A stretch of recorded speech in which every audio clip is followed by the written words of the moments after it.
Naukri. Thank you. Thanks, Sanjeev. That was really wonderful. I mean, it was a very important issue, and I think we'll come back to it when we start discussing. So we might have some questions.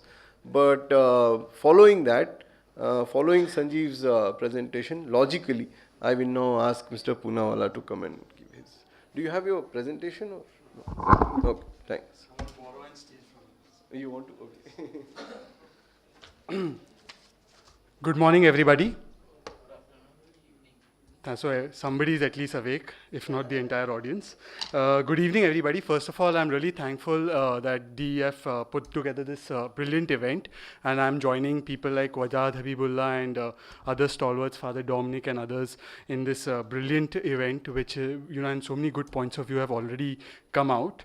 Let me clarify that as a complainant in the no Muslim matter, actually, I'm extremely satisfied by the work done by Wajad Habibullah Sahab and by Sanjeev, who've actually used a crisis and converted it into an opportunity.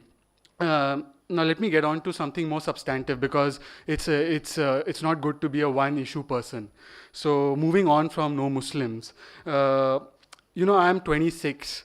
And often my age is seen as something as a disadvantage, because I have less experience. Although I've worked 10 years, Chavi would also have experienced that comment. So they say that you're 26, you still have a long way to go. But Chavi would vouch for this, that what we lack in experience, we make up in optimism. So even though I'll take you through some cynical bylanes right now, we'll end up at the tunnel of, the tunnel of cynicism will always end up at the light of optimism, is what I'd like to think. And just like no Muslims ended up in fair housing policy maybe. So, it always ends on a good note. Now let me make a few points. The problem is not the digital divide. There is a digital divide, that's the symptom.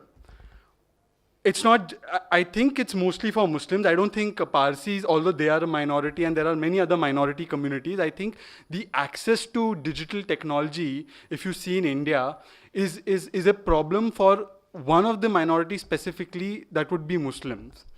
And it's not a problem, it's a symptom. The deeper problem, however, in my opinion, is what the Sachar Committee report and what the Planning Commission reports, as Wajad Saab rightly points out to, is the socio-economic, socio-political, and socio-cultural discrimination or biases that already exist towards the Muslim community. And it's not just from one side, the divide or the prejudice exists on both sides. So Muslims also are prejudiced against Hindus, and Hindus are also prejudiced against Muslims. Now, let me point out something interesting to you. First of all, amongst the Muslim community, and the reason why I quoted my age is that amongst Muslims, coincidentally, 64% of Muslims are actually below the age of 30, right? So we should actually, as a community, have an advantage in accessing technology and digital technology, which is more adaptable to a younger demographic. Second statistic is that the most number of tweets, and I read a report, maybe this is wrong, the most number of tweets or the most active Twitter people are actually in UAE. I read that report. So it's not that Muslims have some kind of inhibition to use social media or digital technology. So basically, what I'm trying to say here is that the problem is not the digital divide or why Muslims are not getting access to digital technology. The problem is something else, that we don't have the socio-economic, socio-political, and socio-cultural atmosphere or ambience in India to support our foray into digital technology and use of digital technology. That's what I want to primarily say.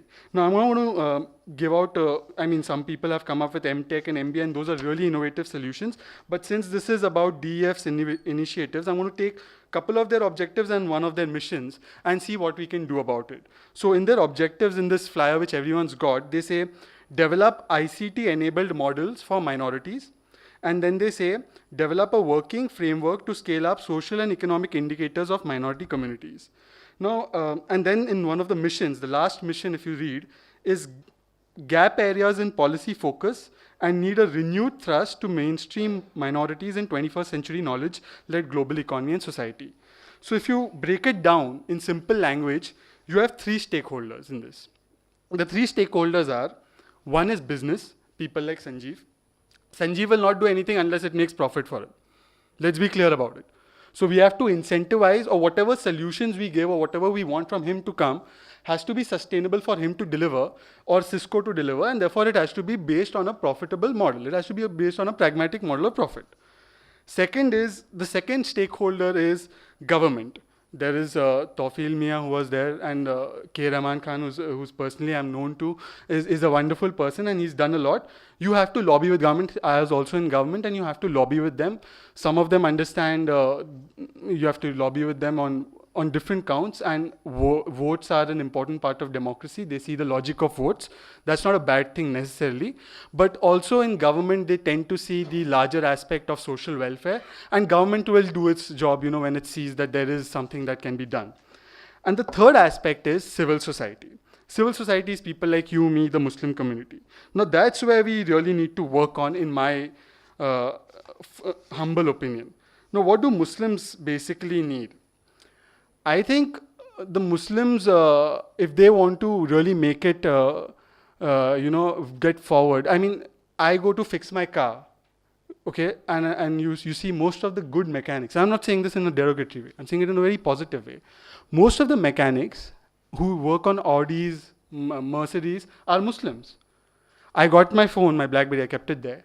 I don't know how to operate anything on it. I needed a software upgrade or something. I went to a shop, and the shop happened to be Muslim. I don't choose Muslim shops. I don't do that yet. I went there, and the guy wasn't a graduate, wasn't even passed did not even pass 10 standard, but he knew everything about the latest operating softwares on phones, and he could even give me updates and information about how to make use of my desktop computer. So Muslims in this country, at least the hunger, because we are a younger population and because our socio-economic position is such, they have the hunger to learn, they have the hunger to excel in any field which has anything to do with digital technology. The only problem is that we don't create the ambience for them. And the ambience has to be created, A, by businesses, but businesses will do it only if there is a profit incentive. B, it will be created by government and politicians when they see there's a logic, but government will also work on a model of social welfare because governments are constitutionally tasked with that. And thirdly, they'll do it if civil society, people like you and me, were actually a little more aware of the choices we make. And I think everything comes down to that. As Muslims, who do we choose as our leaders? You will say, what is the relevance? But I want to ask you, what is the leadership that we have in the Muslim community? Can you please tell me one Muslim leader of any significance who has a pan-national approach, who knows how to use IT and technology, and who projects himself on the idea of India, on the idea of using technology, on a progressive idea? No, you will tell me Owaisi. Owaisi has his politics in Hyderabad, and we know what kind of speeches Akbaruddin Owaisi made. All the Muslim leadership in this country, which has some sort of credibility in the eyes of the Muslims, I don't know, across other communities, is leadership which has no stake, nor does it have any idea about the demographics of the Muslim community, nor does it have an interest in promoting what Muslims should do. They will come and say it in speeches. I'll tell you, they'll give you the best speeches. They'll say, हमें ये करना चाहिए, हमें वो करना चाहिए, वो होना चाहिए, ये होना चाहिए, सरकार को ये करना चाहिए. They'll say it. Will they do it? I don't think so. And I'm being extremely critical, and I'm being critical about it because I have the full rights to, because I'm a Muslim, and I think my leadership is not up to the mark. But no offense meant to anybody sitting here. So I think these are the 3 points that we need to focus on. We can keep saying that there is a digital divide. We can keep saying a lot of other things, but the ultimate divides are the fact that these stereotypes exist and these conditions exist. And for these conditions to be removed, we need good leadership. We need good leadership at business levels, and people like Sanjeev will listen to you. They will listen to the market. We will have good people in institutions like Wajad Habibullah Saab who will support you and who will go to government, and we'll have people like Tufail who will come out from government and give you solutions. But ultimately, it's the civil society. It's ultimately incumbent upon us to take the necessary steps. Why don't we have role models like Malala and Chavi to be the role models for Muslim girls? Why are our only Muslim leaders that we have maybe a Mr. Owaisi? So I think we should also question ourselves. We should also promote this idea of progressiveness within our community. And if we are progressive as a community in India, we will be progressive in every other approach and every other forum, and I think that will then replicate itself in the digital platform as well. So we will be right there with everybody else. So on that positive note, like I said, although we went through a little bit of a cynical route, we've reached on a positive note, and I hope you appreciate that. Thank you so much.